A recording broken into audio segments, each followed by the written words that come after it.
Kaixo guztioi, bideo honetan 2005 urtean, ekainean akartu zen ariketa bat egingo dugu magnetismoarekin zerikusia daukana. Esaten digutela daukagula protoi bat, protoi horren abiadura ematen digute, esaten digute alde batetik dela 10 berlau metro segundu, eta hoi ardatzaren noranzko positiboan. Eta baita esaten digute, eremu magnetiko bat dagoela, bai, bere norabide noranzkoa dela hoi ardatzaren noranzko positiboan, eta baita ere ematen digute, erratzen ez banaiz, ez digute ematen beren balioa. Zer da esaten digutena? Lehenengo atalean, ibilbidearen erradioan 10 zentimetrokoa bada, kalkulatzeko beren balioa. Gogoratuko dugu, partikula baten abiadura eta bere gainean eragiten duen eremu magnetikoa daukagunean, deskribatuko duen igidura izango dela igidura zirkularra. Pizkatzu bat gehiago azalduko dugu ze atalean, galdetzen digutelako, baina igidura zirkularra. Eta igidura zirkularra horren erradioa, jakiteko beharko dugu alde batetik partikularen masa, partikulak daukan abiadura, partikula horren karga eta baita ere eremu magnetikoaren intentsitatea edo modulua. Vale? Hau aurreko bideo batean, teoria bideoan azaltzen dugu zelan ateratzen den formula hau, da Newtonen bigarren legetik, eta, azelerazio normalaren ekuazio erabilita edo adierazpena erabilita. Orduan, kasu honetan, ariketak ematen digu zein den R.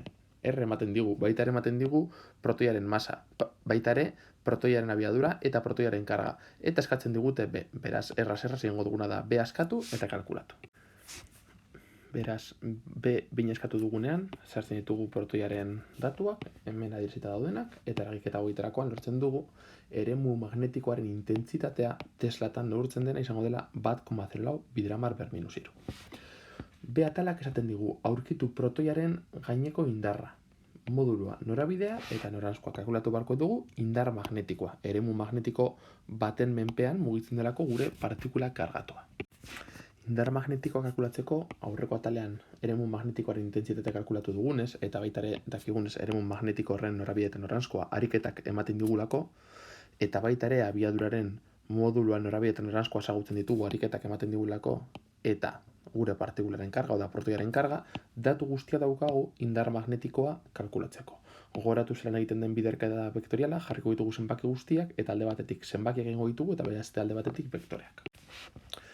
Karga jartzen dugu, abiadura eta eremu magnetikoa.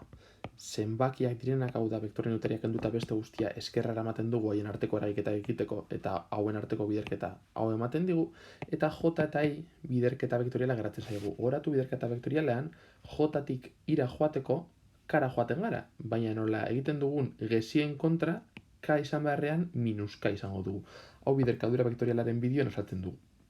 Beraz, J vektorial I izango da minus K, hemen edo duguna. Orain negatiboa horren jarriko dugu, beraz, indar magnetikoaren modulua norabide eta noranzkoa izango da minus 1,76 bidramar/-18, K. Horrek esan nahi du, vektore baten bidez adierazten badugu gure irudian, horrelako zerbait izango genukela minus K esaten digu OZ ardatzaren noranzko negatiboan geratzen zaigula. C atalak esaten digu azaltzeko protoiaren ibilbide zirkularraren zergaitia. Lehenik eta behin, indar magnetikoa hemen goratuko dugu zein den adierazpena. Eta honek adierazten duena da B eta U-beren arteko biderkadura vektoriala honek adierazten duena da indar magnetiko izango dela U-berekiko perpendikularra eta B-rekiko perpendikularra. Kasu honetan, guri interesatzen zaiguna da indar magnetikoa abiadurarekiko perpendikularra izango dela. Nola perpendikularra izango den abiadurarekin, honek sortuko den azelerazioa ez da inoiz tangentziala izango. Tangentzialak egiten duena da abiaduraren modulu aldatu.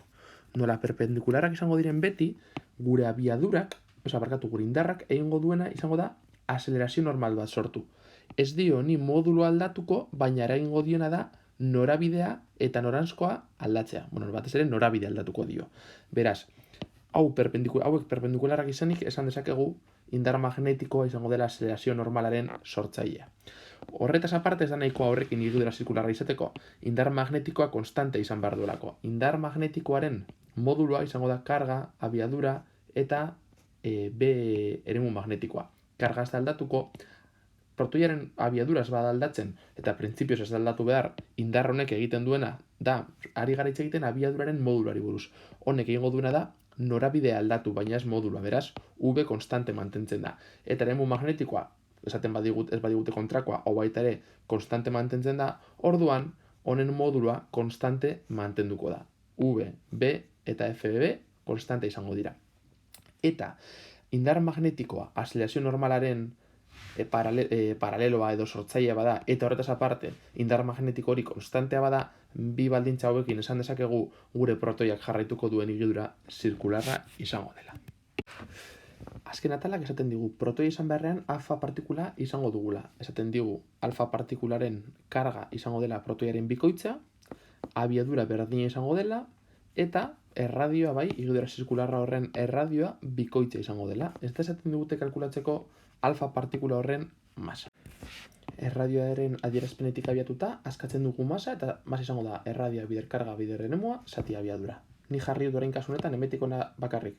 Protoiaren masa, dakiguna, protoiaren masa izango da protoiaren erradioa bider protoiaren karga bider eremua, zati abiadura. Eta orain ingo dut berdina, idatziko dut berdina, protoia izan beharrean alfa partikularekin, eta relazio hauek erabiliz, ikusiko dugu zelen relazionatu dezaket alfa partikularen masa eta protoiaren masa. Alfa partikularen masa, bueno, da formula kopiatzea, baina alfaren kasuan, baina gu dakigu alfa partikularen erradioa dela protoiaren bikoitza, eta alfa partikularen karga dela protoiaren bikoitza. Beraz, hau honen berdin izango da. Orain egiten dudana da, bi eta bi eskerrera eraman lau bihurtzen dela, eta berriz ere berreskuratzen dut protoiarena RP, bider QP, bider B, zati V barkatu, eta hoia badakigu dela protoiaren masa. Beraz, hau guztia da protoiaren masa. Alfa partikularen masa izango da lau aldiz protoiaren masa. Protoiaren masa ezaguna daukagunez, biderketa egiten dugu eta lortzen dugu gure emaitza.